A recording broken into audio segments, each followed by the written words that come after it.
Hello guys, welcome back. My name is Abhishek Sahu. आज के इस क्लास में हम डिस्कस करेंगे potential energy stored in a capacitor. देखिए, बहुत सिंपल सी बात आज आपको बताऊंगा कि पोटेंशियल एनर्जी कैपेसिटर के पास किस तरह से आती है, क्यों आती है, क्या कारण है। न्यूमेरिकल डेरिवेशन कॉन्सेप्ट हर बात समझेंगे, इसलिए कह रहा हूं कि कोई टेंशन ना लेना, है ना। रीडिस्ट्रीब्यूशन ऑफ चार्जेस को भी आज हम जानेंगे, न्यूमेरिकल डेरिवेशन उसके भी करेंगे। रीडिस्ट्रीब्यूशन ऑफ चार्ज क्या होता है कि अगर मेरे पास एक बॉडी है जिसके पास कोई चार्ज है Q1, दूसरी बॉडी है जिसके पास कोई चार्ज है Q2, दोनों को मैंने कंडक्टिंग वायर से कनेक्ट करा दिया है।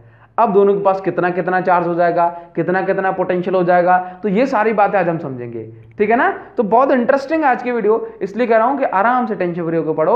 और अच्छा देखो, आज के इस लेक्चर को स्टार्ट करने से पहले, यानी कि आगे बढ़ाने से पहले, कुछ छोटी सी बात आपसे कहूंगा कि अगर आप खुद को जो है ना बहुत दूर तक देखना चाहते हो और देखना चाहते हो कि ये जब मैं नवंबर दिसंबर में पहुंचूं, जनवरी में पहुंचूं, तो मुझे जो है ना अपने सब्जेक्ट की कोई टेंशन ना हो, ऐसी टेंशन हो, लेकिन ऐसी टेंशन ना हो कि अरे पुरानी चीजें भूल गया मैं। तो हम अभी से करके चलेंगे कि आपको पुरानी चीजें जो आप जैसे फर्स्ट सेकंड चैप्टर पे अपन है ना, तो फर्स्ट चैप्टर की चीजें जो हैं और सेकंड चैप्टर की कुछ चीजें हैं जो अपन आप पहले कर चुके हैं, उनको साथ में लेते हुए चलना, तरीके से जो है ना टेस्ट देना और आराम से जो है ना पुराने क्वेश्चंस को लगाते हुए चलना। और आप चीजों को अगर भूलोगे नहीं ना तो समझ लेना आप जब जनवरी में पहुंचोगे तो आपको एकदम टेंशन फ्री होके बढ़िया सी नींद आएगी, ठीक है ना।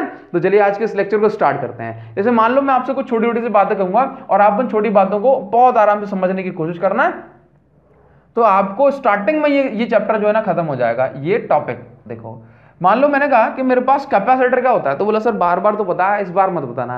देखो, आज के इस टॉपिक की रिक्वायरमेंट है कि आप जो है एक बात इसको सुनो। मैंने कहा कैपेसिटर क्या होता है, तो बोला सर कैपेसिटर एक ऐसा डिवाइस होता है, एक ऐसा अरेंजमेंट होता है जो कि एक बार में बहुत ज्यादा एनर्जी को रिलीज कर सकता है और रिलीज करता है ना। कहां पर यूज होगा, फॉर एग्जाम्पल हमारे पास एक कैमरे की फ्लैश है ना, कैमरे की फ्लैश लाइट। आप समझते हो कि जब मुझे कैमरे की फ्लैश लाइट जलानी होती है तो मुझे ज्यादा एनर्जी चाहिए होती है। क्यों? क्योंकि आप देखते हो जब फ्लैश जलता है तो एक अंधेरे कमरे में पूरा उजाला हो जाता है, होता नहीं होता। तो कितनी एनर्जी चाहिए होगी, एक बार में काफी ज्यादा एनर्जी चाहिए होगी। अब ये एनर्जी कैसे मिलेगी, इस एनर्जी को कैपेसिटर देता है, ठीक है भाई। हमने 4 बार 10 बार फ्लैश यूज किया, देखा कि कैपेसिटर डिस्चार्ज हो गया। क्या हो गया, कैपेसिटर डिस्चार्ज है। अब उस कैमरे का फ्लैश नहीं जल रहा, तो कैमरे का फ्लैश फिर से दोबारा से कब जलेगा, जब कैपेसिटर जो डिस्चार्ज हो चुका था वो फिर से चार्ज हो जाए। क्या हो जाए, फिर से चार्ज। इसका मतलब है जब कैपेसिटर डिस्चार्ज हो गया उसके पास कोई भी एनर्जी नहीं थी, ठीक है ना। तो अगर मुझे कैपेसिटर का यूज करना है तो मुझे उसको क्या देनी पड़ेगी, एनर्जी देनी पड़ेगी। दैट मींस मुझे उसको चार्ज देना पड़ेगा, और जब मैं उसको चार्ज दूंगा, जब मैं उसको चार्ज करूंगा वापस से, तो उसके पास क्या आ जाएगी, उसके पास एनर्जी आ जाएगी। और उस एनर्जी को हम क्या बोलते हैं, उस एनर्जी को हम बोलते हैं potential energy of a capacitor. बात समझ में आ गई। तो मैंने क्या बोला कि डिस्चार्ज कैपेसिटर कोई काम नहीं कर पाएगा। डिस्चार्ज उसके पास चार्ज नहीं है, चार्ज नहीं है तो एनर्जी नहीं है। मैं वापस से उसको एनर्जी देना चाहता हूं तो मुझे उसको वापस से चार्ज करना पड़ेगा, है ना। और उस चार्ज के कारण इसके पास, कैपेसिटर के पास पोटेंशियल एनर्जी आ जाएगी। क्या आप इतनी बात समझ पाए? चलिए ठीक है। तो कैपेसिटर को चार्ज करने का मेरे पास एक तरीका होता है। क्या तरीका होता है कि मैं उस कैपेसिटर को कनेक्ट करा दूं बैटरी से। अच्छा, तो इनिशियली मैं आपसे क्या बोलूं कि लेट्स से हमारे पास ये एक डिस्चार्ज कैपेसिटर है और इस डिस्चार्ज कैपेसिटर के पास क्या है भाई, दोनों प्लेट्स के पास जीरो चार्ज है। कितना चार्ज, जीरो चार्ज। अच्छा, अब मैं इसको चार्ज करना चाह रहा हूं तो मैंने क्या किया भाई, इसको एक बैटरी से कनेक्ट करा दिया है, ठीक है ना। नाउ बैटरी की वर्किंग को आप एक मिनट समझना तो आपको सारी चीजें एकदम बहुत अच्छे से क्लियर हो जाएंगी, ठीक है। लेट्स से मेरे पास ये एक बैटरी है, ठीक है। ये बैटरी का एक पॉजिटिव एंड है और ये बैटरी का ये जो छोटा वाला है ये नेगेटिव एंड है। बोला सर समझते हैं, ठीक है। तो देखो मेरे पास ये अभी न्यूट्रल प्लेट है, कैसी, क्योंकि डिस्चार्ज हो गई ना। डिस्चार्ज का मतलब कोई चार्ज नहीं, तो ये दोनों प्लेट कैसी हैं, बोला न्यूट्रल है, ठीक है सर। आगे बढ़ते हैं।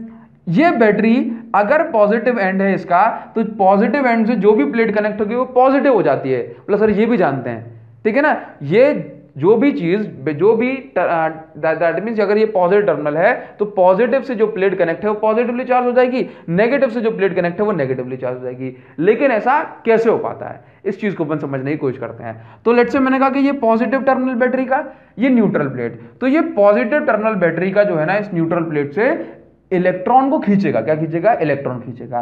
तो इनिशियली इसके पास कोई चार्ज नहीं था, तो उस बैटरी ने आराम से एक इलेक्ट्रॉन निकाल लिया, एक इलेक्ट्रॉन के जितना चार्ज निकाल लिया, या फिर मैं बोलूं कि इसमें से जो है ना कुछ चार्ज इसने निकाल लिया, ठीक है। अगर उसने एक इलेक्ट्रॉन निकाला तो यहाँ पे क्या आ गया, बोले यहाँ पे एक पॉजिटिव चार्ज आ गया। अब ये इलेक्ट्रॉन बैटरी क्या करती है, ये इलेक्ट्रॉन बैटरी को मतलब ये बैटरी इलेक्ट्रॉन को सर्कुलेट कराती है और इसके अंदर इंसर्ट करा देती है। देखना, जब बैटरी ने इस इलेक्ट्रॉन को इसके अंदर इंसर्ट कराया तो ये तो न्यूट्रल था, तो इसने कोई फोर्स लगा पाया होगा इसके ऊपर? बोला कोई फोर्स नहीं लगा पाया। अब देखो दूसरा काम क्या होगा, दूसरा काम ये होगा कि ये पॉजिटिव टर्मिनल ने यहां से एक इलेक्ट्रॉन और खींचा, ये इलेक्ट्रॉन खींचा तो यहां पे एक और पॉजिटिव चार्ज आ गया। अब ये इलेक्ट्रॉन घूम करके यहां पे जाएगा, यहां पे जाएगा। अब ये बैटरी का नेगेटिव टर्मिनल इसको जो है ना यहां पे पुश कराएगा नहीं कराएगा? देखो ये बैटरी का नेगेटिव टर्मिनल इस इलेक्ट्रॉन को जो हम यहां से पकड़ के लेकर आए हैं इसको अंदर घुसाने की कोशिश करेगा, लेकिन हम देखते हैं कि अब ये जो है ना इस प्लेट के ऊपर भी नेगेटिव चार्ज है, तो ये प्लेट इस इलेक्ट्रॉन को रिपेल करेगी, लेकिन बैटरी थोड़ी सी मेहनत करके मशक्कत करके जो है इसके अंदर एंट्री दिला देगी। ठीक है ना। फिर बैटरी जो है ना इसमें से कुछ चार्ज निकालने की कोशिश करेगी, लेकिन बैटरी यहां से चार्ज आसानी से निकाल भी नहीं पाई। क्यों? क्योंकि अगर ये इलेक्ट्रॉन बैटरी बाहर निकालेगी तो ये पॉजिटिव चार्ज को खींचने की कोशिश करेंगे ना, तो हम देखते हैं कि बैटरी को यहां भी मेहनत करनी पड़ी इलेक्ट्रॉन को निकालने में। फिर ये यहां से जो नेगेटिव चार्ज इसको घुमाया और जो है ना अब इसको इसके अंदर इंसर्ट कराने में मेहनत करेगी, है ना, क्योंकि इलेक्ट्रॉन को इसके अंदर घुसाने की कोशिश करेगी बैटरी। और हम देखेंगे कि ये जो है ना ये इस पे नेगेटिव चार्ज आने के कारण से इसको रिपल्जन फोर्स के अगेंस्ट काम करना पड़ेगा। ठीक है, तो हम देखते हैं कि भाई धीरे धीरे ये बैटरी इसमें से चार्ज निकालती है और यहां पे क्या होती है कि यहां पे चार्ज डालती है। ठीक है, देखो मैंने कहा कि स्टार्टिंग में दोनों प्लेट के पास कितना चार्ज था? बोलो 0 चार्ज। फिर धीरे धीरे जब ये बैटरी कुछ चार्ज यहां से निकाल रही थी, बोले कितना चार्ज? लेट्स से हमने इसको नाम दिया DQ डैश चार्ज। कितना चार्ज? DQ मतलब बहुत स्मॉल चार्ज, तो क्या नाम दिया इसको? DQ डैश चार्ज इस बैटरी ने यहां से निकाला।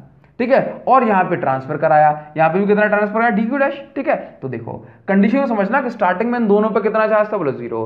जब चार्ज ट्रांसफर होने लगा तो किसी एक सर्टेन पॉइंट पे, किसी एक फिक्स टाइम पे इसके पास चार्ज हो गया होगा Q डैश, इसके पास भी चार्ज हो गया होगा Q डैश।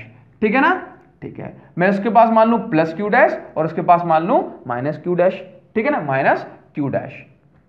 ठीक है, चलिए इसके बाद क्या हुआ कि धीरे धीरे मान लो इसमें से और चार्ज इस बैटरी ने निकाला और इस चार्ज को और ट्रांसफर कराने की कोशिश की। फिर हम देखते हैं कि भाई अब जो है ना ये प्लेट बहुत ज्यादा नेगेटिव चार्ज हो गई। ठीक है ना, इस बैटरी ने जो है ना अब एक इलेक्ट्रॉन को और इसके अंदर घुसाने की कोशिश कर रही है, इंसर्ट कराने की कोशिश कर रही है, लेकिन अब इस बैटरी को बहुत ज्यादा काम करना होता है। क्यों? क्योंकि अब ये जो प्लेट है इस इलेक्ट्रॉन को रिपेल कर रही है, तो बैटरी ने अपनी मेहनत लगा के, अपनी एनर्जी देके इसको क्या किया? बोले इसके अंदर इलेक्ट्रॉन को इंसर्ट कराया। तो मैं क्या बोलूंगा? तो मैं ये बोलूंगा कि जो भी इसके पास चार्ज स्टोर हुआ, जो भी इसके पास एनर्जी स्टोर हुई, एनर्जी कैसे बताऊंगा अभी, है ना, वो किसके कारण हुई? वो हुई इस बैटरी के कारण। दैट मींस बैटरी ने अपनी केमिकल एनर्जी, बैटरी के पास एनर्जी कैसे होती है, कैसे आती होगी? उसके अंदर केमिकल्स हैं, उसके अंदर केमिकल रिएक्शन हो रही है, तो बैटरी की केमिकल एनर्जी के खर्च पर यहां पर हमें कैपेसिटर की पोटेंशियल एनर्जी मिलती है। समझ रहे हो ना, कुछ चीज खरीदने के लिए कुछ पैसे देने पड़ते हैं ना, तो बैटरी ने अपना पैसा दिया है, बैटरी ने अपनी केमिकल एनर्जी के खर्च पर, अपनी केमिकल एनर्जी की कॉस्ट पर इसको पोटेंशियल एनर्जी दी है। याद रखना, एक पॉइंट नोट करने वाला बता रहा हूं आपको कि battery is not a source of electric charge. Battery electric charge नहीं देती, बैटरी इलेक्ट्रिक एनर्जी का सोर्स है। किसका सोर्स है? बैटरी इलेक्ट्रिक एनर्जी का सोर्स है। बैटरी क्या कर रही है? बैटरी तो यहां के चार्ज यहां पे सर्कुलेट करा रही है, तो बैटरी क्या करती है? बैटरी चार्जेस को एनर्जी देती है ताकि वो यहां से यहां तक सर्कुलेट हो जाए। याद रख पाओगे? तो बैटरी किसका सोर्स है? बैटरी इलेक्ट्रिक चार्ज का सोर्स नहीं है, बैटरी इलेक्ट्रिक एनर्जी का सोर्स है। ठीक है ना, तो हमने देखा कि भाई बैटरी बहुत ज्यादा मेहनत कर रही है इसको जबरदस्ती घुसेड़ने के लिए, तो मैं क्या बोलूंगा? बैटरी ने वर्क किया, बैटरी ने एनर्जी दी, और वो बैटरी की जो एनर्जी है वो इसके अंदर पोटेंशियल एनर्जी के फॉर्म में स्टोर हो गई। तो बात को समझते हैं कि सबसे पहले इसके पास चार्ज था 0, फिर इसके पास चार्ज कितना हुआ? फिर इसके पास चार्ज हुआ Q डैश, और फाइनली इन दोनों प्लेट के पास कितना चार्ज हो गया? Q। इसके पास प्लस Q, इसके पास माइनस Q। तो अगर मैं चार्जेस के मैग्नीट्यूड की बात करूंगा, अमाउंट की बात करूंगा, तो सिंपल क्या बोलूंगा? Q। चलिए यहां पर एक चीज और समझते हैं कि मुझे कैसे पता पड़ेगा कि इस कैपेसिटर के पास एनर्जी आ गई? कैसे पता पड़ेगा? तो देखो, वैसे तो मुझे पता पड़ जाए, कैमरा अपने का जो फ्लैश है वो काम करने लगेगा, लेकिन यहां कैसे पता पड़ेगा? तो यहां ऐसे पता पड़ेगा कि जब स्टार्टिंग में ये जो कैपेसिटर था वो डिस्चार्ज था, है ना, तब मैंने जो है ना इसके बीच में एक पॉजिटिव चार्ज को रखा। ठीक है, तो मैंने देखा कि ये पॉजिटिव चार्ज जो है कहीं नहीं जा रहा है, ठीक है। लेकिन जब मैंने इसको चार्ज किया तो फिर मैंने देखा ये पॉजिटिव चार्ज इस डायरेक्शन में मोशन करने लगा। क्यों? क्योंकि इसके अंदर इधर इलेक्ट्रिक फील्ड बन रही है ना, इधर इलेक्ट्रिक फील्ड बन रही है, तो ये मैंने पॉजिटिव चार्ज यहां रखा, ये पॉजिटिव चार्ज यहां पे मोशन करने लगा। फिर मैंने जब इसको और चार्ज दिया तो मैंने देखा कि इलेक्ट्रिक फील्ड और ज्यादा बढ़ गई। अब ये चार्ज जो है ना यहां से यहां तक बहुत ताकत के साथ मूव करता है। इसका मतलब क्या है कि जैसे चार्ज दे रहा हूं वैसे इसके पास पोटेंशियल एनर्जी और ज्यादा बढ़ रही है। और वो पोटेंशियल एनर्जी कहां स्टोर होती है? बोला प्लेट्स में नहीं, वो पोटेंशियल एनर्जी स्टोर होती है इस इलेक्ट्रिक फील्ड के अंदर। कहां स्टोर होती है? इस इलेक्ट्रिक फील्ड के अंदर। बात समझ गए आप मेरी? तो क्या बोलोगे कि पोटेंशियल एनर्जी स्टोर्ड इन इलेक्ट्रिक फील्ड। क्या बोलोगे? Potential energy stored in electric field inside a capacitor. ठीक है ना? तो देखो यहां पर अब जो कुछ भी हुआ है उस चीज को अपन डेरिवेशन में करेंगे और बहुत आसान है। ठीक है ना? चलिए तो लेट्स से मैं आपसे क्या बोलूं कि आप सिंपल मुझे इतना बताओ कि पोटेंशियल का फॉर्मूला क्या होता है। पोटेंशियल का या फिर पोटेंशियल डिफरेंस आप इसको कहो तो पोटेंशियल का फॉर्मूला क्या होता है? Work upon charge. वर्क कौन कर रहा है यहाँ पे? तो वर्क कर रहा है अपना, वर्क कर रही है बैटरी। ठीक है ना? तो देखो मुझे क्या करना है, पहली चीज मुझे ये करना है कि B is equal to formula होता है मेरे पास W अपॉन Q होता है ना, तब B is equal to W upon Q। Now देखना ध्यान से देखना है। अगर यहां पे तो अगर मैं वर्क का फॉर्मूला लगा लूंगा तो कितना हो जाएगा? वर्क का फॉर्मूला यहां से देखो, पोटेंशियल डिफरेंस इनटू चार्ज हो जाएगा, नहीं हो जाएगा यहां से? ठीक है। एक बात बताओ, क्या इस बैटरी ने एक बार में काम कर दिया? बोला नहीं, इस बैटरी ने थोड़ा थोड़ा करके काम कर पाया ना। पहले dq डैश चार्ज निकाला था तो उसको कम काम करना पड़ा, फिर जैसे से ये चार्ज होती गई वैसे वैसे इसको बैटरी को और ज्यादा इसको धक्का देने में इसको काम करना पड़ा। तो क्या बोलोगे कि बैटरी ने जो है ना कि बहुत थोड़ा थोड़ा अमाउंट करके वर्क किया है। बोला कितना कितना? तो देखो पहले बैटरी ने कुछ वर्क किया हो कितना? dw, तो हम निकालते हैं dw, that mean small work done. ठीक है। यहां से वर्क का फॉर्मूला क्या होता है? Potential into charge.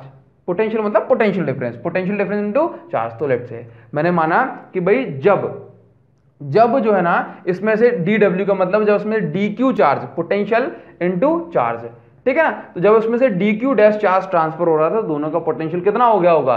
v dash. ठीक है। dq डैश देखो formula work is equal to potential difference into charge, तो ये पोटेंशियल डिफरेंस इनटू चार्ज, तो dq डैश ट्रांसफर कराते समय इसका जो पोटेंशियल डिफरेंस होगा वो कितना होगा? v dash. ठीक है। अब देखो इसका इंटीग्रेशन करेंगे और इसका इंटीग्रेशन करेंगे। ठीक है। फाइनली चार्ज कहां से कहां तक मूव किया? तो चार्ज 0 था और 0 से लेके कितना हो गया? Q। नाउ हम जानते हैं, बोला हम तो कुछ नहीं जानते, हम जानते हैं V dash is equal to क्या लिख सकते हैं हम? देखो इतनी बात जानते हैं, बोला Q is equal to CV।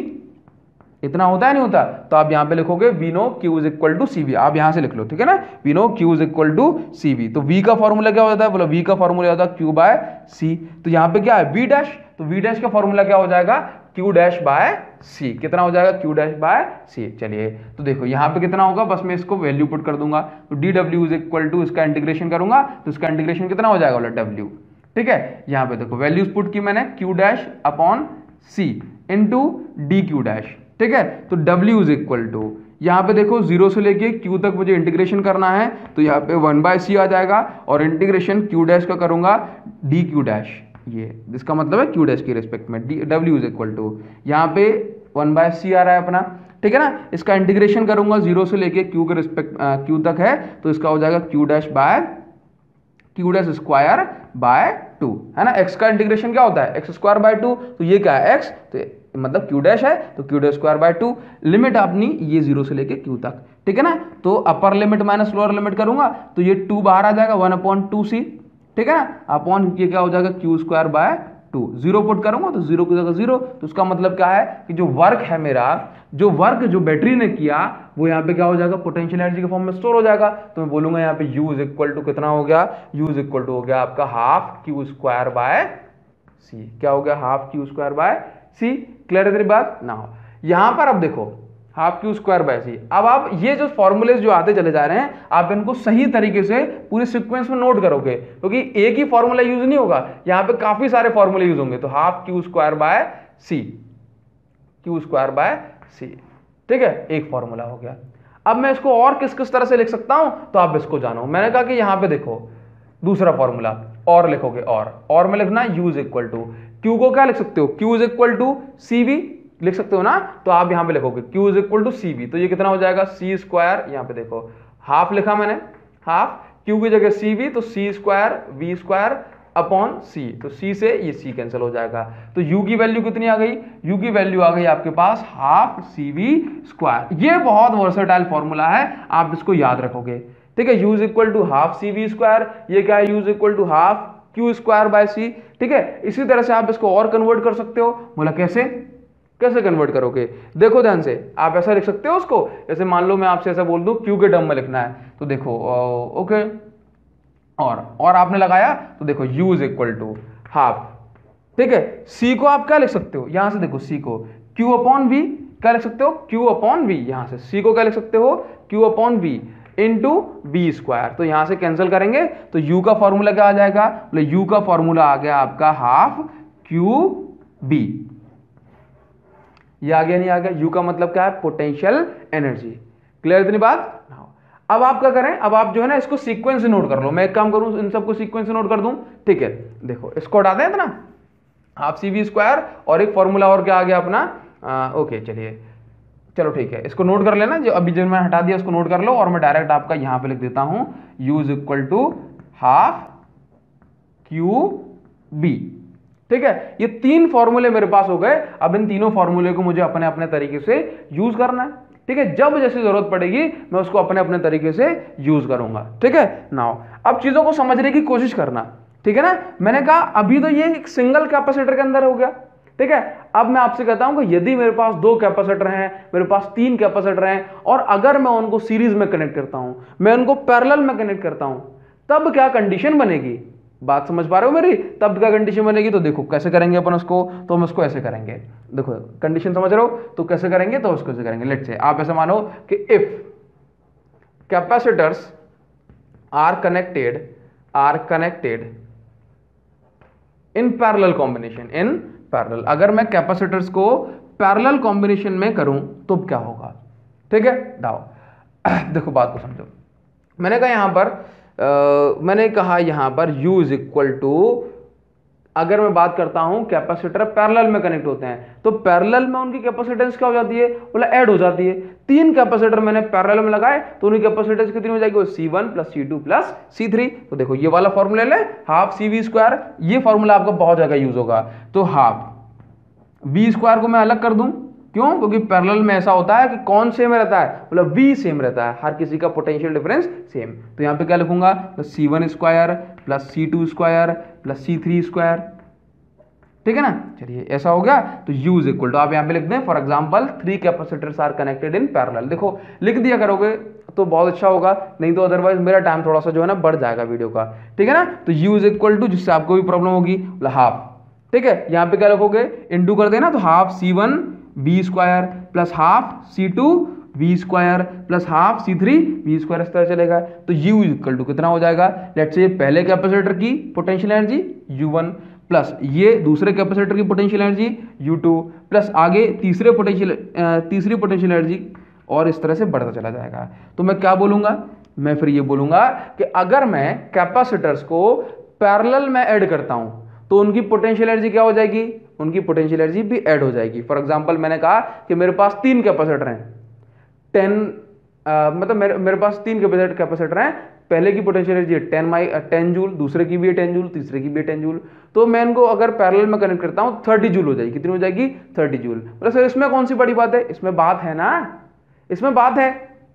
कैसे इसमें बात है? बोला कैसे बात है? इसमें इसलिए बात है कि जैसे हमने देखा है ना कि मेरे पास 2 कैपेसिटर हैं, 2 माइक्रोफेरेड, दैट मींस 2 माइक्रोफेरेड, और एक दूसरा 2 माइक्रोफेरेड, दोनों को सीरीज में कनेक्ट कर दूंगा तो इनकी कैपेसिटी कितनी हो जाएगी? बोला 1 माइक्रोफेरेड। इसका मतलब है कि ऐसा इसमें भी हो सकता था कि पोटेंशियल एनर्जी की वैल्यू अकेले अकेले में कुछ है, और जब उनको जो है ना एक साथ जोड़ेंगे तब वैल्यू कुछ और हो जाएगी, लेकिन यहां पर ऐसा नहीं हुआ। तो हम क्या बोलेंगे? पैरेलल कॉम्बिनेशन में पोटेंशियल एनर्जी क्या होती है? अलग अलग कैपेसिटर की एडअप हो जाती हैं, ठीक है। अब इसको समझते हैं किसमें? बोला in series combination. Series combination में क्या हो जाएगा? तो देखो इसको हटा दूं मैं यहां से, अब इसको नोट करो फास्ट, ठीक है। इसको हटाता हूं मैं। सीरीज कॉम्बिनेशन में क्या कंडीशन बनेगी? तो सीरीज कॉम्बिनेशन के लिए आप यहां पे देखो कि मैंने कहा कि ये फॉर्मूले लेते हैं। सीरीज कॉम्बिनेशन में एक बात हो, कौन कॉमन रहता है? कौन कॉमन रहता है? बोला चार्ज, ठीक है। तो एक काम करते हैं, इन दोनों में से कोई भी उठा लो। पहला वाला उठा लेते हैं। u इज इक्वल टू, आप ऐसा मान लो कि हाफ क्यू स्क्वायर मैंने अलग कर दिया। यहां पे लिखो, यहां पे लिखो, पहले हेडिंग बनाओ, फास्ट हेडिंग बनाओ। नहीं बनाओगे? हेडिंग बनाना पड़ेगी ना, तो हेडिंग बनाओ, यहाँ पे बनाओ, if capacitors are connected in series then their potential energy. क्या बोलोगे? If capacitors are connected in series. बना ली हेडिंग या नहीं बनाई? मुझे पता है कुछ लोगों ने नहीं बनाई होगी, है ना। तो क्या करो, पहले यहाँ पे हेडिंग बनाओ, if capacitors are connected in series then their potential energy is equal to half, charge तो कांस्टेंट रहता है कैपेसिटर सीरीज में, तो ठीक है ना। तो ये क्या बचा, 1/C1 square plus 1/C2 square plus 1 और ये धीरे धीरे C3 स्क्वायर इस तरह चलता चला जाएगा, ठीक है ना। चलो तो हम क्या लिखेंगे बोलो उसको, U is equal to half Q square upon C1 plus half Q square upon C2 plus half आपका जो है, हाँ जी सॉरी, इसको C1 ओनली C1 यहाँ से, ठीक है। चलो ये C3 ठीक है। चलो तो अपन इसको एक बार सही तरीके से लिखते हैं, इसको लिखो, U is equal to half Q square by C, ये दिया हुआ है, तो हम क्या करें, बोला U is equal to half Q square हमने कॉमन ले लिया, ठीक है, 1/C1 प्लस 1/C2 और ये आपका 1/C3, ये चलता चला जाएगा और ये एडिशन हो चला जाएगा, ठीक है ना। अब देखो क्या करें, U is equal to half Q square upon C1 plus half Q square upon C2 और धीरे धीरे ये पूरी सीरीज बढ़ती चले जितने कैपेसिटर होंगे। तो U इज इक्वल टू क्या बोलोगे, U इज इक्वल टू क्या बोलोगे, ये आपका U1, ये आपका U2, ये आपका U3, तो यहां पर भी क्या होगा, U1 plus U2 plus U3। इसका मतलब ये है कि आप कैपेसिटर्स को कैसे भी कनेक्ट करना, आप कैपेसिटर को कैसे भी कनेक्ट करना, चाहे सीरीज में और चाहे पैरेलल में, लेकिन उनकी पोटेंशियल एनर्जी क्या होगी, हमेशा ऐड ही होगी। उनकी पोटेंशियल एनर्जी पे किसी तरह का डिवीजन वगैरह मल्टीप्लिकेशन वगैरह नहीं होना, ठीक है ना। क्या होगी, पोटेंशियल एनर्जी दोनों सबकी ऐड होगी, चाहे आप कैपेसिटर को सीरीज में ऐड करो चाहे पैरेलल में, ठीक है ना। तो एक काम करते हैं, आप इसको नोट करो पहले, ठीक है, इन सारी बातों को आप नोट करो, उसके बाद जो है इसको हटाते हैं और नई हेडिंग बनाते हैं, ठीक है। स्क्रीनशॉट ले लो उसका, ठीक है ना। तो आगे बढ़े इसको, चलिए ठीक है, इसको हटाते हैं और फास्ट जो है आपको दूसरी हेडिंग बनाते हैं। हेडिंग में क्या बना है, हेडिंग में बना लो आप, हेडिंग बनाओ। अब अच्छा देखो, आपको छोटी सी बात बताएं कि आपने ये पढ़ा कि इलेक्ट्रिक फील्ड कहाँ बनती है, दैट मीन्स जो पोटेंशियल एनर्जी है वो कहाँ स्टोर होती है। तो क्या बोलोगे, पोटेंशियल एनर्जी स्टोर होती है अपनी प्लेट्स के बीच में, जो इलेक्ट्रिक फील्ड है। इलेक्ट्रिक फील्ड कहाँ फैली है, इलेक्ट्रिक फील्ड कहाँ फैली, तो इलेक्ट्रिक फील्ड फैली है पूरे वॉल्यूम में। जैसे मान लो मैंने कहा कि पोटेंशियल एनर्जी, अरे बात को समझो, मैंने कहा कैपेसिटर की प्लेट्स ही हैं, ये है कैपेसिटर की प्लेट, ठीक है ना, ये कैपेसिटर की प्लेट है। कैपेस चार्ज कहाँ होता है, बोला कैपेसिटर की प्लेट्स की सरफेस पे, कहाँ होता है, कैपेसिटर की प्लेट्स की सरफेस पे। और इलेक्ट्रिक फील्ड कहाँ होती है, पूरे इस वॉल्यूम में, मेरे हाथ के बीच की जगह देखो, पूरे इस वॉल्यूम में इलेक्ट्रिक फील्ड है। तो क्या बोलोगे, पोटेंशियल एनर्जी कहाँ स्टोर होगी, पूरे वॉल्यूम में। बात समझ गए। तो इलेक्ट्रिक फील्ड, आप हेडिंग बनाओ, potential energy stored per unit volume, इसको अपन एनर्जी डेंसिटी भी बोलते हैं। क्या बोलते हैं, एनर्जी डेंसिटी। बात समझ में आ पा रही या नहीं आ रही। देखो आप में से मुझे कुछ बहुत सारे लोगों से बहुत सारी शिकायत है कि कमेंट करके आपने मुझे काफी कम लोग बता रहे हैं कि भाई आपको कैसा लग रहा है, और मैं देख पा रहा हूं कि वॉच टाइम वीडियो का ठीक है ना, वॉच टाइम वीडियो का ठीक जा रहा है, आप में से काफी सारे लोग देख रहे हैं चीजों को। लेकिन मैं आपसे जानना चाह रहा हूं कि अगर आप देख पा रहे हो तो कमेंट करके जरूर बताओ, है ना, तब जाकर के पता पड़ पाता है कि हाँ जी चलो ठीक है, आपका जो भी जो रिस्पॉन्स रहा उसको जरूर बताया करो। बेकार लगा तो सर बेकार है, अच्छा लगा सर अच्छा है, ठीक है, ये सारी बातें आप जरूर बताओ मुझे, ताकि दूसरे स्टूडेंट्स को भी हेल्प होती है। जो कोई जैसे मान लो कोई भी आएगा तो उसको पता पड़ेगा ना। मैं कह रहा हूँ बेकार है ना, तो उसको बेकार लगोला सर बहुत बेकार है, ठीक है ना, मुझे हर बार अच्छा थोड़ा सुनना है। मैं तो कह रहा हूँ बेकार है तो उसको बहुत बेकार लगो, है ना। और अगर जो भी आपका सजेशन फीडबैक वगैरह कुछ भी है ना, तो उसको कमेंट सेक्शन में जरूर दो, है ना। जो जिस चीज के लिए बनाई गई है उस चीज का इस्तेमाल करो आप, ठीक है ना। तो हेडिंग बना दो, energy density for capacitor. Let's say मेरे पास एक कैपेसिटर की प्लेट है और मैं समझ गया, क्या समझ गया, मैं ये समझ गया कि चार्ज कहाँ आता है, चार्ज आता है सरफेस पे।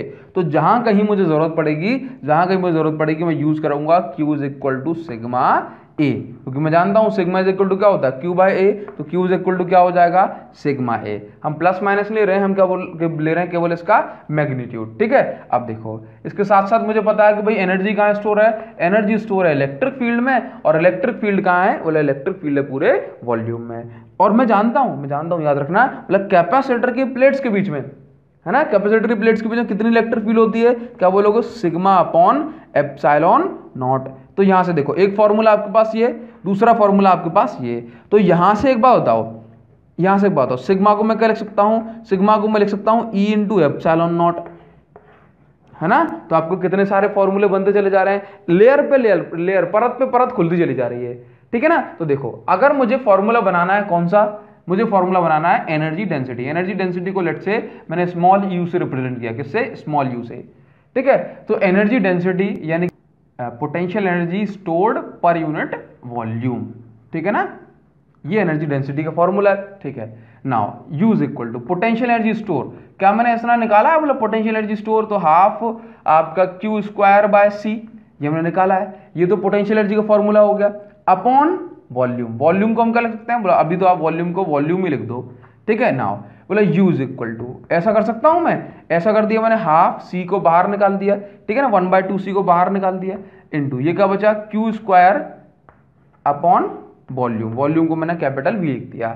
यहां से देखना इस Q को मैं क्या लिख सकता हूं, देखो Q को सिग्मा A, तो Q स्क्वायर की जगह क्या लिख दूंगा, सिग्मा स्क्वायर A स्क्वायर, तो U is equal to half C और यहाँ पे sigma square A square, upon में क्या है V, इस V का इंटू हो जाएगा ऊपर, तो ये बचेगा कैपिटल V।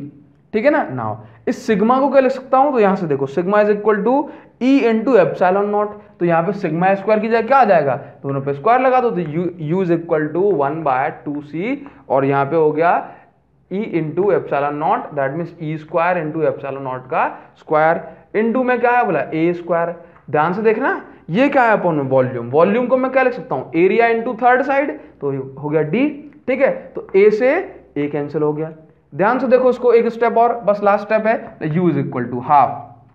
ठीक है, ध्यान से देखो ये C की जगह क्या लिखता हूं, कैपेसिटेंस, याद करो फॉर्मूला, मतलब पैरेलल प्लेट कैपेसिटेंस का, तो क्या होता है बोला C is equal to epsilon naught A upon D, होता है नहीं होता, चलिए इनटू में क्या लिखा है बोला D, ऊपर क्या है देखो ध्यान से, ऊपर क्या है बोला E square epsilon not square into A, तो देखो D, ये D से तो D कैंसिल हुआ, A से A कैंसिल हुआ, हाँ जी इतना हो गया, एप्सिलॉन नॉट से एप्सिलॉन नॉट कैंसिल हुआ, तो U की वैल्यू कितनी आ गई, तो U की वैल्यू आ गई आपके पास half E square epsilon naught.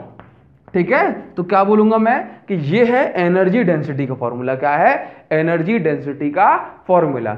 ठीक है, कर पाओगे उसको, बहुत सिंपल है, बस आपको लॉजिक क्या लगाना है एनर्जी डेंसिटी के लिए कि potential energy stored per unit volume. Per unit volume क्यों लिया मैंने, क्योंकि मैं जानता हूं कि इलेक्ट्रिक फील्ड पूरे वॉल्यूम में होती है, और यहाँ पे सरफेस चार्ज डेंसिटी क्यों ली, क्योंकि चार्ज सरफेस पे होता है।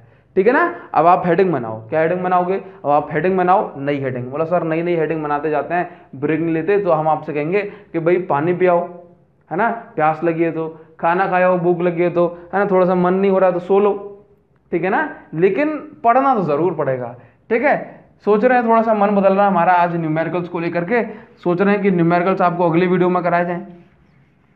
ठीक है, ताकि ज़्यादा से ज़्यादा न्यूमेरिकल कवर कर पाएंगे। अगर हमने एक ही वीडियो में आपको न्यूमेरिकल्स करा दिए तो फिर प्रॉब्लम ये हो सकती है कि भाई 1.5 से 2 घंटे की वीडियो हो जाए, फिर आपको वो देखने में प्रॉब्लम होगी। ठीक है ना, चलो तो हेडिंग बना लो अब, रीडिस्ट्रीब्यूशन ऑफ चार्जेस। ठीक है ना, बोर्ड को चमका लें अच्छे से। ठीक है ना, तो कंडीशन को समझना कि रीडिस्ट्रीब्यूशन ऑफ चार्जेस में होता क्या है। लेट्स से मेरे पास ये कंडक्टिंग स्फीयर है, ठीक है ना, इसको मैंने एक इंसुलेटिंग हैंडल से, दैट मींस एक इंसुलेटिंग प्लेटफॉर्म पे रख दिया। ठीक है, तो जो भी मैं चार्ज दूंगा इसको, इसके ऊपर ही रहेगा, चार्ज नीचे नहीं आ पाएगा। ठीक है ना, मेरे पास एक दूसरा स्फीयर है, चलो मैंने इसको छोटा बना लिया है। ठीक है ना, मेरे पास एक दूसरा स्फीयर है, अब मैंने इसको जो है ना, इसको भी इंसुलेटिंग प्लेटफॉर्म के ऊपर रख दिया, तो जो चार्ज दूंगा इसके ऊपर ही रहेगा। लेट्स से दोनों को मैंने चार्ज दिया, दोनों को मैंने काफी चार्ज दिया। चार्ज देने से क्या बढ़ जाता है, बोला चार्ज देने से पोटेंशियल बढ़ जाता है। क्या बढ़ जाता है, पोटेंशियल। इसको भी चार्ज दिया, ठीक है, तो इसका भी कुछ पोटेंशियल हो जाएगा। ठीक है ना, और इसके साइज के हिसाब से और इसके मटेरियल के हिसाब से, सॉरी साइज के हिसाब से क्या होगी, इसकी कंडक्टेंस होगी, कैपेसिटेंस होगी। तो लेट्स से मैंने क्या बोला कि इसके पास चार्ज है Q1, इसके पास चार्ज है Q2, इसकी कैपेसिटेंस है C1, इसकी कैपेसिटेंस है C2, और इसका पोटेंशियल है V1 और इसका पोटेंशियल है V2। ठीक है ना, अब मैंने क्या किया, मैंने जो है ना इन दोनों को आपस में कनेक्ट करा दिया कंडक्टिंग वायर के थ्रू। अब आप जानते हो कि जब मैं अलग अलग पोटेंशियल वाली बॉडी को कनेक्ट कराता हूं एक कंडक्टिंग वायर के थ्रू, तो क्या होता है भाई, चार्जेस का ट्रांसफर होता है from higher potential to lower potential. ठीक है ना, तो मान लो कि मैंने कहा कि भाई ये हायर पोटेंशियल पे है तो चार्जेस का फ्लो हो जाएगा यहां से यहां। मतलब सर ये तो हमें पता है ना, कुछ नई चीज क्या है, तो नई चीज में सुन लो, हो सकता है आपको ये पता ना हो, अपने मन से कुछ नई चीज तो नहीं बताऊंगा ना मैं, लेकिन सुनो, मैंने कहा कि चार्जेस का ट्रांसफर होगा, कब तक होगा, जब तक कि दोनों का जो पोटेंशियल है वो कॉमन ना हो जाए। ठीक है, अब नई चीज सुन लो, नई चीज ये है कि जरूरी नहीं है कि भाई इन दोनों का पोटेंशियल कॉमन हो गया, इन दोनों का पोटेंशियल कॉमन हो गया तो फिर इन दोनों के पास चार्ज भी बराबर बराबर होगा, ऐसा जरूरी नहीं है। ठीक है, तो क्या याद रखोगे कि अगर इन दोनों को हमने कनेक्ट कराया तो चार्जेस का ट्रांसफर जब तक होगा जब तक कि दोनों सेम पोटेंशियल पे ना आ जाएं, लेकिन ये ऐसा जरूरी नहीं है कि अगर सेम पोटेंशियल पे आ गए तो दोनों के पास चार्ज भी बराबर होगा। इस चीज को अपन कैलकुलेट कर लेंगे कि दोनों के पास कितना कितना चार्ज आएगा। ठीक है ना, आपके एग्जाम में कई बार क्वेश्चन पूछा जाता है, बोला find the value of common potential, है ना, एक नंबर में दे दिया जाता है। ठीक है, देखो तो यहां पर कंडीशन बनाते हैं। ठीक है ना, तो देखो सबसे जरूरी बात क्या है, जब कनेक्ट कराएंगे तो कनेक्ट कराने के बाद हमें निकालना है टोटल चार्ज कितना होगा, लेकिन उससे पहले निकालते हैं कि दोनों का कॉमन पोटेंशियल कितना हो। क्या, कॉमन पोटेंशियल। ठीक है, तो कॉमन पोटेंशियल का फॉर्मूला क्या, total charge upon total capacitance. क्या होता है formula, Q is equal to CV। तो V का फॉर्मूला क्या होता है, V इज इक्वल टू क्या होगा, Q upon C। Common potential निकालना है तो क्या बोलेंगे, total charge upon total capacitance. तो total charge upon total capacitance. Any problem guys, बताना पड़ेगा ना। देखो तो कॉमन पोटेंशियल की वैल्यू क्या, लेट्स से दोनों का जो कॉमन पोटेंशियल है वो होगा V, तो टोटल चार्ज की value Q1 plus Q2 upon दोनों की कैपेसिटेंस। अच्छा, कैपेसिटेंस कैसे निकालेंगे, तो कैपेसिटेंस की C1 थी और इसकी कैपेसिटेंस C2 थी, तो V इज इक्वल टू कितना हो गया, Q1 की जगह C1V1 plus C2V2 upon C1 plus C2। ठीक है, तो अब मैं कॉमन पोटेंशियल की वैल्यू निकाल सकता हूं। अब अगर मुझे कुछ भी पता पड़ जाए कि पहले वाले की कैपेसिटेंस 2 माइक्रोफेरेड, इसकी 3 माइक्रोफेरेड, ठीक है ना, और मुझे जो है ना अब C1 V1 की वैल्यू पता पड़ गई, अब मैं कॉमन पोटेंशियल की वैल्यू निकाल सकता हूं आसानी से। मुझे पता पड़ेगा, बोला 50 वोल्ट है, 60 वोल्ट है, 1000 वोल्ट है, 2000 वोल्ट है, सारी बातें निकाल सकता हूं ना, बस वैल्यू तो पुट करनी है मुझे। ठीक है ना, तो ये कॉमन पोटेंशियल के लिए हुआ। ठीक है ना, अब कहा जाता है कि इन दोनों पे अगर कहा जाए कि भाई कितना कितना चार्ज आएगा, ठीक है, तो हम चार्ज को बताने के लिए यहां पर एक छोटी चीज बताते हैं। जैसे मान लो अगर आपसे कहा जाए कितना चार्ज आ जाएगा, तो क्या करें, तो हम सिंपल इतनी बात जानते हैं कि लेट से Q1 इज इक्वल टू कितना होता है, मतलब C1 इंटू V। अच्छा देखो, दोनों को कनेक्ट करा दोगे तो दोनों कनेक्ट कराने के बाद इसकी कैपेसिटेंस कितनी है, बोला C1। कैपेसिटेंस इस पर डिपेंड थोड़ा ना करेगी कि भाई, जैसे मान लो मैंने कहा कि भाई इसकी कैपेसिटेंस C1, इसकी कैपेसिटेंस C2। ठीक है ना, ठीक, और जब दोनों कनेक्ट करा दिए दोनों का पोटेंशियल क्या हो जाएगा, कॉमन पोटेंशियल। तो देखो Q1 की वैल्यू क्या, बोला C1, ठीक है, Q2 की वैल्यू क्या, C2 इंटू V। ठीक है ना, अगर मुझे पता करना है कि भाई दोनों के पास कितना कितना चार्ज बचेगा, तो मैं बस इन दोनों को डिवाइड कर दूं। ठीक है ना, तो ये हो गई लेट्स से मेरी इक्वेशन नंबर फर्स्ट, ये हो गई इक्वेशन नंबर सेकंड। तो मैं यहां पर दोनों को डिवाइड करता हूं, तो Q1 upon Q2 is equal to C1V upon C2V। Divide करूंगा तो मुझे क्या मिलेगा, बोला Q1 upon Q2 is equal to C1 upon C2। दोनों पे कितना चार्ज बचेगा ये डिपेंड करता है कि दोनों की कैपेसिटेंस का रेशियो कितना है ना। देखो मान लो C1 की वैल्यू मुझे पता है, C2 की वैल्यू मुझे पता है, और इन दोनों में से मुझे कोई वैल्यू पता पड़ गई, तो मैं क्या कर सकता हूं, तो फिर मैं निकाल सकता हूं ना कि जैसे मान लो Q2, जैसे मान लो मुझे इनिशियल चार्ज पता था तो मैं निकाल सकता हूं, Q1 अपॉन Q2 कर दूंगा तो मुझे पता पड़ जाएगा, that mean C1 upon C2 कर दूंगा तो मुझे पता पड़ जाएगा कि इन दोनों पे बाद में चार्ज कितना बचेगा। क्लियर है बात। तो ये मेरे पास जो है ना एक मेजरमेंट आ गया कि अगर आप कैपेसिटेंस का रेशियो निकाल लोगे, कैपेसिटेंस का रेशियो आ गया 2:3, तो इसका रेशियो भी, चार्जेस का रेशियो भी कितना आ गया 2:3। समझ गए ना बात को। चलिए, तो इसके बाद आप इसको नोट कर लो, मैं 1 मिनट के लिए साइड में हो जा रहा हूं और खुद को जो है ना एक 2 4 5 मिनट का पॉज दे देना, दे दोगे। चलिए, इसके बाद जो है ना एक छोटा सा डेरिवेशन, जो कि बड़ा सा डेरिवेशन है, इसको देखते हैं, ठीक है ना। तो और आज के लिए जो है ना इसको खत्म करेंगे, ठीक, क्योंकि ज़्यादा बड़ी वीडियो हो जाएगी तो फिर जो है आपका पढ़ने में फिर मन भी लगेगा और फिर हमारा पढ़ाने भी मन नहीं लगेगा। क्यों? क्योंकि जैसे मान लो अगर ज़्यादा बड़ी वीडियो हो गई, 2 घंटे की वीडियो हो गई, तो आप नहीं देख पाओगे उसको, ठीक है ना। तो अगली वीडियो में इसके लाइन से सारे न्यूमेरिकल करेंगे, तो आपके जो प्रीवियस ईयर में पूछे गए हैं वो भी आपसे बन जाएंगे, ठीक है, और पूछे जाने वाले हैं इस साल वो भी आपसे बन जाएंगे, ठीक है ना। तो चलो पहले मैं इसको हटाता हूं, अब आप हेडिंग बनाओ, ये भी जरूरी है, हेडिंग बनाओ इसको, लॉस ऑफ एनर्जी। क्या बनाओगे? Loss of energy, loss of potential energy, अब ऐसे बोलूं loss of energy during redistribution of charge. इसको हटा दूं मैं। चलिए,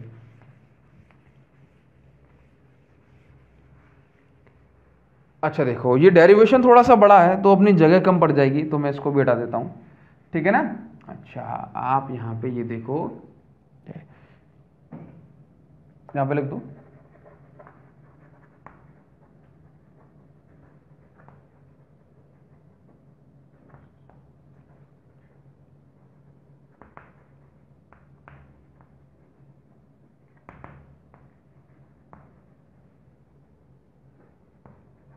ठीक है। देखो, तो अपन को निकालना है कि लॉस ऑफ एनर्जी, कितना लॉस होता है एनर्जी में जब चार्जेस का रीडिस्ट्रीब्यूशन होता है। तो पहली चीज तो हमें समझनी है ना कि चार्जेस जब एक पॉइंट से दूसरे पॉइंट पे जाते हैं तो एनर्जी का लॉस होता ही क्यों है, ठीक है ना। तो देखो, पहली चीज मैं आपको बताऊं, let's say condition upon assume करते हैं कि मान लो कि अभी जो है ना इन दोनों का कोई भी कांटेक्ट नहीं है, इन दोनों के बीच का जो वायर है वो टूटा हुआ है, ठीक है ना। मतलब तार टूट गया, बिजली चली गई सर, तो देखो इन दोनों के बीच का क्या है, बोला वायर टूटा हुआ है। अब देखना बात को, मैंने कहा कि अभी इस समय इसकी पोटेंशियल एनर्जी कितनी होगी, क्या बोलोगे, बोलो क्या बोलोगे, इसकी पोटेंशियल एनर्जी कितनी होगी, बोला half C1 V1 square, connect नहीं है ना, तो दोनों का पोटेंशियल अलग अलग होगा, ठीक है। इसकी पोटेंशियल एनर्जी कितनी होगी, बोला U2 is equal to half C2 V2 square, ठीक है ना। चलो, तो अगर मैं पूरे सिस्टम की पोटेंशियल एनर्जी के बारे में बात करता हूं, किसकी, पूरे सिस्टम की पोटेंशियल एनर्जी के बारे में बात करता हूं, तो कितनी हो जाएगी भाई, बिफोर कनेक्शन, कनेक्शन से पहले इन दोनों की पोटेंशियल एनर्जी की बात करता हूं, तो कितनी हो जाएगी, U इज इक्वल टू दोनों की potential energy half C1 V1 square, C1 V1 square plus C2 V2 square, यहां पे भी लगा दूं मैं हाफ C2 V2 स्क्वायर, ठीक है ना। तो ये किसकी वैल्यू हो गई, ये वैल्यू हो गई आपकी U की वैल्यू हो गई, क्लियर नाउ। अब मैं आपसे कहता हूं कि जब मैंने इसको कनेक्ट कराया, ये रहा मेरे पास वायर, कनेक्ट कराऊंगा तो यहां से यहां तक चार्जेस का ट्रांसफर भी हुआ, यदि ये बॉडी हायर पोटेंशियल पे, ठीक है ना। तो देखो, जब चार्जेस का ट्रांसफर होगा तो चार्जेस यहां से यहां तक मूव करेंगे इस वायर के थ्रू। तो कभी भी चार्जेस किसी वायर के थ्रू मूव करेंगे तो क्या होगा, वो चार्जेस उस वायर के इलेक्ट्रॉन से, उस वायर के एटम से, उस वायर के आयन से टकराएंगे, है ना। तो ड्यूरिंग मोशन चार्जेस क्या होंगे, आपस में एक दूसरे से कोलाइड करेंगे तो क्या होगा, और वो जो एनर्जी है ना इसकी जो एनर्जी है वो हीट के फॉर्म में डिसिपेट होगी, हीट के फॉर्म में उड़ जाएगी, थोड़ी सी कम हो जाएगी। तो हम क्या बोलेंगे कि इनिशियली इस पूरे सिस्टम के पास जो एनर्जी थी, फाइनली इसके पास उतनी एनर्जी नहीं रहेगी। क्यों? क्योंकि जब चार्जेस का फ्लो हुआ, चार्जेस का ट्रांसफर हुआ, तो एनर्जी का कुछ लॉस हुआ। तो मैं क्या बोलूंगा, यहाँ पे बोलूंगा, इसको नाम देता हूं U इनिशियल। तो एक बात बताओ आप मुझे कि फाइनल एनर्जी कम होगी या इनिशियल एनर्जी, क्या बोलोगे, तो बोलना फाइनल एनर्जी कम होगी। क्यों? क्योंकि पहले ज्यादा थी, लॉस हुआ तो कम हो गई, ठीक है ना। तो बात करते हैं फाइनल एनर्जी कितनी होगी, ठीक है ना। ओके, तो जब मैंने कनेक्ट किया इनको, क्या किया, चलो चेंज इन, फिर अपन क्या निकालेंगे, बोले चेंज इन पोटेंशियल एनर्जी, ठीक है ना। देखो, जब मैंने इसको कनेक्ट किया तो U फाइनल इज इक्वल, यहाँ पे देखो हाफ फाइनल एनर्जी, फाइनली क्या होगा, फाइनली ऐसा होगा कि दोनों की कैपेसिटेंस ऐड हो जाएगी, बोला C1 प्लस C2, फॉर्मूला क्या होता है हाफ CV स्क्वायर, तो C1 प्लस C2, और ये कॉमन पोटेंशियल हो जाएगा दोनों को, तो हाफ C1 प्लस C2 और आपका V स्क्वायर। अब देखो यहाँ पे लिख दो V is equal to common potential, V is equal to क्या, कॉमन पोटेंशियल, और हम जानते हैं कि कॉमन पोटेंशियल क्या होता है, अभी हमने निकाला, बोला C1 V1 plus C2 V2, अभी देखो जस्ट इससे पहले निकाला C1 V1 plus C2 V2 upon C1 plus C2, ये निकाला। अब इस वैल्यू को उठा करके हम पुट कर देंगे, ठीक है ना। नाउ कंडीशन देखना, u final is equal to half, ठीक है। ध्यान से देखो, बोला C1 प्लस C2, b की वैल्यू पुट करो, ये कितनी हो जाएगी, b की वैल्यू पुट करोगे C1 V1 plus C2 V2 upon में क्या है, बोला C1 प्लस C2 का होल स्क्वायर। ये पूरी तरीके से ध्यान से देखना, एक मेरी बात देखोगे ध्यान से, तो ये C1 प्लस C2 का होल स्क्वायर है और ये है C1 प्लस C2। तो जब मैं इसको कैंसिल करूंगा तो क्या बच जाएगा मेरे पास, बोला u final is equal to 1/2, ठीक है। ये तो कैंसिल हो गया, क्या बचा C1, अच्छा ये कैंसिल हो गया ना, तो एक काम करता हूं, अपॉन में क्या छोड़ दूं उसको, ठीक है, ये C1 V1 plus C2 V2 का होल स्क्वायर, ठीक है, अपॉन, ठीक है। अब पूरे पे स्क्वायर नहीं लगाया मैंने, इसको नीचे अलग निकाल दिया, C1 प्लस C2, क्योंकि इसका स्क्वायर तो मैंने एक कैंसिल कर दिया ना इससे, ठीक है ना। चलो यहाँ पे देखो, थोड़ा सा अब ये बड़ा होने वाला है अपना u final is equal to, अपना आंसर आ गया ये, ठीक है। अब देखो क्या करना है मुझे ये करना है, मैंने इनिशियल एनर्जी निकाल दी, लेट्स से 50 हो गई, फाइनल एनर्जी निकाल दी मैंने, कितनी हो गई 49, मुझे क्या निकालना है, लॉस कितना हुआ, तो क्या बोलूंगा 50 माइनस 49, तो मुझे क्या मिल जाएगा, लॉस। दैट मीन्स मैं क्या निकालना चाहता हूं, मैं निकालना चाहता हूं लॉस। लॉस का मतलब क्या है, एनर्जी में चेंज। तो del U is equal to U final minus U initial, ठीक है ना। अब देखो इसके बाद मैं करना चाहता हूं थोड़ा सा इसको साफ, ठीक है, ताकि अपने बोर्ड पे बन जाएगी जगह, और जब जगह बन जाएगी तो हम इसको आसानी से सॉल्व कर देंगे। आप इतनी बात को आप आराम से नोट कर लो, ठीक है ना, नोट करो उसको फास्ट। हाँ जी, तो देख रहे हो इतना बड़ा जो है अपना डेरिवेशन और रह गया था ये, तो मैंने कहा भाई इतना बड़ा करेंगे, यहाँ से लेके यहाँ तक लिखेंगे तो काफ़ी टाइम लग जाएगा, तो एक बार मैं आपको लिख के दे दिया। अब आप इसको समझते हैं, ठीक है ना। तो देखो अभी मैंने शायद आपको यहाँ पे बोलते बोलते मैं del U, that means loss की जो वैल्यू बता दी थी, शायद मेरे मुंह से U final minus U initial निकल गया था ना, जबकि हमने चीज़ों को U initial minus U final करके समझा था, है ना। तो del U is equal to U initial energy minus final energy, because we know कि इनिशियल एनर्जी ज़्यादा थी और फाइनल एनर्जी कम हो गई थी, ठीक है ना। समझाने के बाद ये वहाँ पर एक स्टेप गलत हो गया था, ठीक है ना। तो देखो अब चीज़ों को समझते हैं और बहुत आराम समझेंगे, ठीक है। लेट्स से इनिशियल एनर्जी क्या थी, इनिशियल एनर्जी थी इतनी, ये, ठीक है ना, माइनस फाइनल एनर्जी क्या थी, बोला फाइनल एनर्जी थी ये, ठीक है ना। क्या किया हमने, बोला इन सब में हाफ कॉमन आ रहा है ना, तो 1/2 मैंने कॉमन निकाल लिया। जब मैंने 1/2 कॉमन निकाला तो मेरे पास ये बच गया, ये सारी चीजें, ये दोनों प्लस में है, यहाँ पे देखो माइनस का साइन लगा है, हाफ कॉमन निकाल दिया, ये बचा, ठीक है। अब देखो क्या करेंगे, ये देखो ये इतना और ये इसके, तो मैंने क्या किया, एलसीएम ले लिया, एलसीएम लूंगा तो ये क्या हो जाएगा, C1 प्लस C2 एलसीएम आ जाएगा।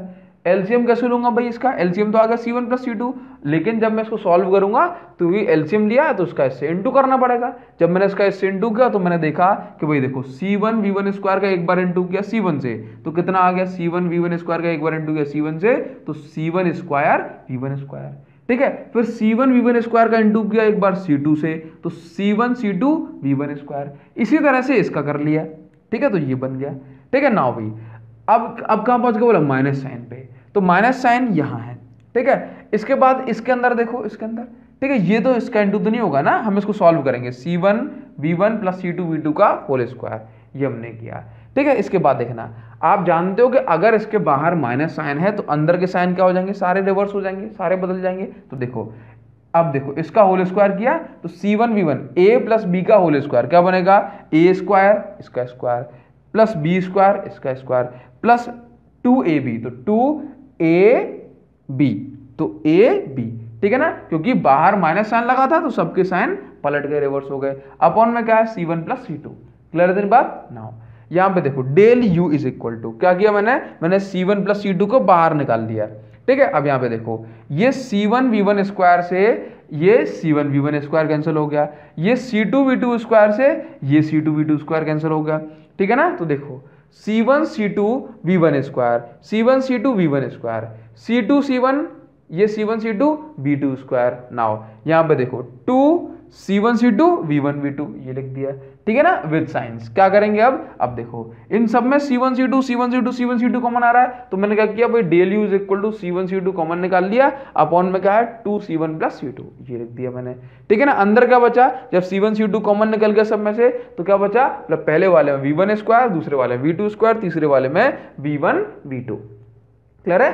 कुछ नहीं करना, ध्यान से देखो, A square plus B square minus 2 A B. किसका फॉर्मूला है? ये फॉर्मूला है ए माइनस बी का होल स्क्वायर।